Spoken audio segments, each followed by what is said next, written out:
Red Bull has finally gotten back its wings. McLaren is seeing red as Ferrari looks strong, and the silver arrows are looking sharp. Do consider subscribing to the channel now. Let's get straight into the latest F1 news. Charles Leclerc's FP1 crash threatened to derail Ferrari's optimism heading into the Azerbaijan Grand Prix weekend. But his chart-topping time in the second free practice session spared his blushes and put the prancing horses' weekend back on track. The Monegasque overcooked it into turn 15 and could not back out of hitting the wall, sapping at his running in a stop-start opening hour in Baku.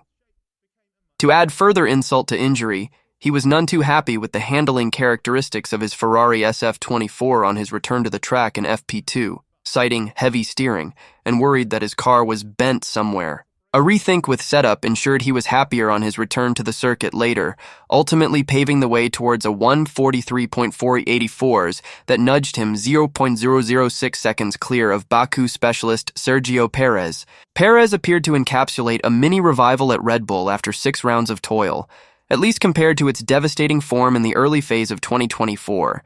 And it came none too soon, as McLaren appeared to struggle with the low-grip Azerbaijani roads that left those at the Papaya team scratching their heads after a below-par Friday.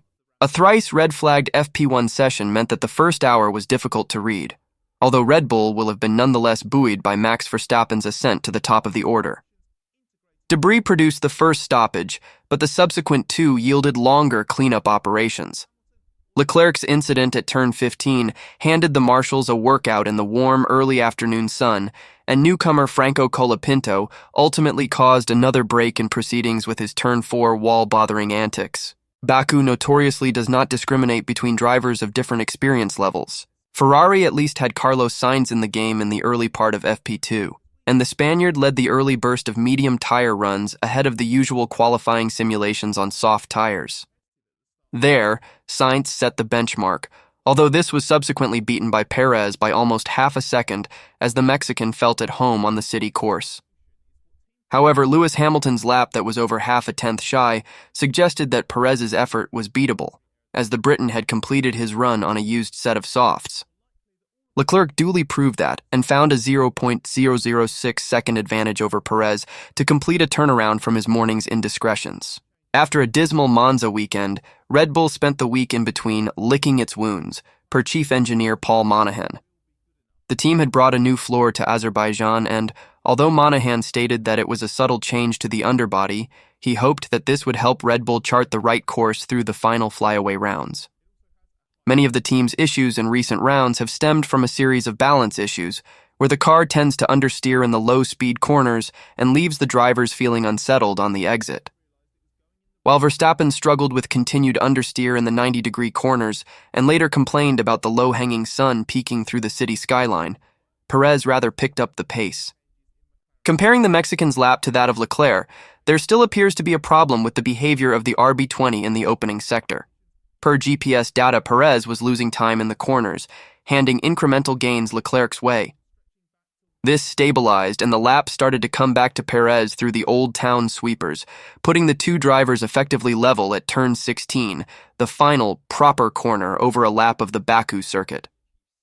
And although Perez gathered a slightly better slingshot at the start of the 2.2-kilometer, 1.37-mile stretch on Neftchilar Avenue, Leclerc had the better top end and crossed the line with a wafer-thin advantage.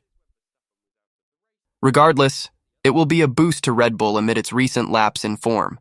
Verstappen noted that it was a positive pair of sessions, a marked change in his mood from recent rounds. If it can preserve that qualifying pace, then both Verstappen and Perez should be able to set themselves up for a strong Sunday run, depending of course on long-run pace. The long-run times suggest that Ferrari still retains an advantage in the early reckoning for race day, while Red Bull is largely level with McLaren despite the Woking squad's disappointment with Friday practice. Oscar Piastri appeared to struggle much less compared to Lando Norris, as the Briton cited a constant battle against sliding on the lower grip track surface. Piastri set a string of 1:48s at the top of his medium tire stint, although his average grew as his pace tailed off towards the end of it. Perez was meanwhile more consistent through his representative run on the C4 tire. Sainz's times should be taken with a small pinch of salt, however, as 2 outliers were removed from his stint. These were, however, considerably slower than his other times, suggesting either cool-down laps or traffic had come into play. It's difficult to know at this stage where Mercedes fits in. It will likely attempt to run with the medium tire in FP3 as it conducted its work on the hard tires through the second practice session on Friday. Hamilton's times looked competitive on the C3 hard tire, as noted above, but the short stint length and differing tire compound mean that it cannot realistically be compared to the other teams on the medium. His teammate George Russell also had his running stymied by a sensor fault, causing a data anomaly that forced the team to curtail his afternoon. This means that the picture is muddied further. Suggestions are that Mercedes should be battling Red Bull and McLaren, but only FP3 in qualifying will truly answer that. Then there's the question of engine modes, and Verstappen's comparatively glacial pace in the final sector relative to Perez, a half-second gulf here, suggests that the Dutchman's engine was turned down while his teammate had the wick slightly more turned up. The top 4 teams have a significant gap over the rest of the order, suggesting that only 9th and 10th are left to play for among them. Of note was the consistency of Oliver Behrman's laps in his stint, for which he earned praise from engineer Mark Slade on the pit wall, as the teenager's collection of laps narrowly put him above Hülkenberg across their respective medium tire runs. But Haas was slightly behind Alpine and Williams in the battle for the minor points. Fernando Alonso's stint paints a bleak picture of Aston Martin's weekend by comparison, but this does not tell the whole story. Lance Stroll's peak stint times were more competitive, but not counted for the table due to the inconsistency of that longer run. Perez. It was definitely a good, solid day. I think there are some good basics. We made good progress from FP1 to FP2. We just have to make sure that we are able to progress from here, and I think we can definitely be in the mix for tomorrow. Hamilton. It was a really good day. I enjoyed today. I hit the ground running from the get-go and made incremental steps with the setup, and for once felt like we didn't have steps that we had to come back on. It was consistently building. I don't know how my long run is compared to others, but we didn't get a huge amount of laps. I think Red Bull seemed pretty quick as does the Ferrari, but we are there or thereabouts. Norris. We're quite a long way off. I'm having to push way too much to try and get a lap time out of it clearly. I think where Oscar was is kind of more where we are. So I think if we nail it, we're just about there, but I'm sure they're not even close to nailing it yet. So yeah, I think we have quite a lot to find, honestly. Comparing to Mercedes, Ferrari, and Red Bull, they're all very similar, and then there's a good 3-4 tenths gap back to us. So, a lot of work for us to do. Feeling a constant progression through Friday in Baku, Lewis Hamilton believes he is in the mix with Red Bull and Ferrari. Mercedes are striving to return to form after a difficult spell since re-emerging from the F1 2024 summer break, P5 their best result over the Zandvoort and Monza rounds, having claimed 3 wins out of 4 races going into that shutdown. Mercedes has reverted back to an old W15 floor for Baku as they continue to investigate this drop in performance, with the Azerbaijan Grand Prix race weekend starting very positively for Hamilton, who finished Friday in P3, 0.0066s down on Ferrari's Charles Leclerc in P1, while Red Bull's Sergio Perez in P2 was a mere 0.06s up on Hamilton. In a split for what is the norm in Hamilton's opinion, this time he and Mercedes were consistently building through Friday as he expressed his belief that they can hang with Red Bull and Ferrari, though that will be confirmed or disproved on Saturday. It was a really good day, Hamilton told the Formula One website. I enjoyed today, hit the ground running from the get-go, made incremental steps with the setup. For once, it felt like we didn't have any steps that we had to come back on. It was like consistently building. I don't know how my long run is compared to others. We didn't get a huge amount of laps. I think Red Bull seemed pretty quick, as does the Ferrari, but we are there or thereabouts. I think we'll stay cautious and try and do the best we can with what we have. I hope that we are as close to the front as it seems maybe, but we'll find out tomorrow. It was not such a smooth day for Hamilton's teammate George Russell, who was delayed in starting his FP2 session due to a power unit change after the opening hour of practice. He was then brought in to end his FP2 a few minutes early due to what turned out to be a sensor failure. I was definitely off the pace compared to Lewis. I was struggling with confidence in the car and getting the tires in the right window, Russell continued. So I need to step up my game a bit for tomorrow and try and close that gap. Russell ended FP2 and P9, a second back from Hamilton. Lando Norris has expressed concern that McLaren is a long way off the pace of its rivals in Azerbaijan following an underwhelming practice session. While McLaren has become used to being at the very front in recent races, Friday in Azerbaijan saw Ferrari and Red Bull take a step forward. During Friday's practice in Baku, Norris's teammate Oscar Piastri posted the fifth fastest time, trailing Ferrari's Charles Leclerc by half a second at the end of the day. He was also a similar distance behind Red Bull's Sergio Perez and Mercedes's George Russell. Norris, however, could only manage 17th, having failed to put in a representative lap on the soft tires at the end of the session. When asked if McLaren's performance was surprising, especially considering the team's strong recent form, Norris told F1 TV, "We're quite a long way off. I'm having to push way too much to try and get a lap time out of it, clearly. I think where Oscar was is kind of more where we are. If we nail it, we're just about there, but I'm sure the competitors are not even close to nailing it yet.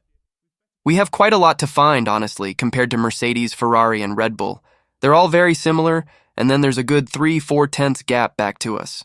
So, a lot of work for us to do." Norris poured cold water on the suggestion that McLaren is now the favorite to beat, saying, "There have been plenty of circuits we've not been quick. People just love to believe that we're the best everywhere, but we're not. We've been doing a very good job so far. A better job than other teams, but we've always known the Ferraris are very quick here. With this kind of track conditions, Mercedes is going to be very quick. The car's still not bad. I'm sure we can still get a lap time out of it, but we're not as clearly ahead as we have been on the races. While there are uncertainties around fuel loads and engine modes, Norris believes McLaren has some catching up to do if the team wishes to continue closing the gaps to Red Bull and Max Verstappen in the championships." Norris pointed to the low-grip conditions in Baku, which have resulted in slower lap times than last year and multiple drivers going off track, as a possible factor in McLaren's difficulties. "It's just very slidey out there, he said. "We perform well at the higher grip circuits, and the track is way off, not even close to where we were last year. So we're just finding it difficult at the minute, but we'll work hard tonight." While Norris was worried about the pace shown by some of McLaren's rivals, Piastri seemed less concerned by the strong laps on display. "I think it's been a decent day," said the Australian. "The track's still evolving a lot, so it's hard to gauge everything, but our pace seems to be in the mix. Ferrari looks strong, Red Bull and Mercedes too. Right now, anyone from the top 4 teams seems competitive. Our long-run pace was good, but some teams are putting together big laps. If you nail it, it makes a huge difference, so that's the key for tomorrow." Adrian Newey won't be traveling with Red Bull to any more races over the remainder of the F1 2024 season. The 65-year-old remains an active employee of Red Bull Technology, working on the RB17 hypercar until he leaves for his new employer to begin work at Aston Martin on March 1, 2025. Earlier this week, Newey was unveiled in a celebratory press session at Aston Martin's brand new factory at Silverstone, as team owner Lawrence Stroll couldn't hide his delight at triumphing over rival teams in securing Newey's signature. Newey has been an integral part of Red Bull for almost 2 decades, contributing towards all of their race and championship-winning cars before making the decision to depart for a new challenge earlier this year. He had hinted at taking an extended break from F1, citing being a bit tired after almost 40 years at the forefront of motorsport. However, while Newey is in a period in which he isn't actively working on the development of the RB20, he remains an active employee of the Red Bull Technology Company and continues to work on the RB17 hypercar.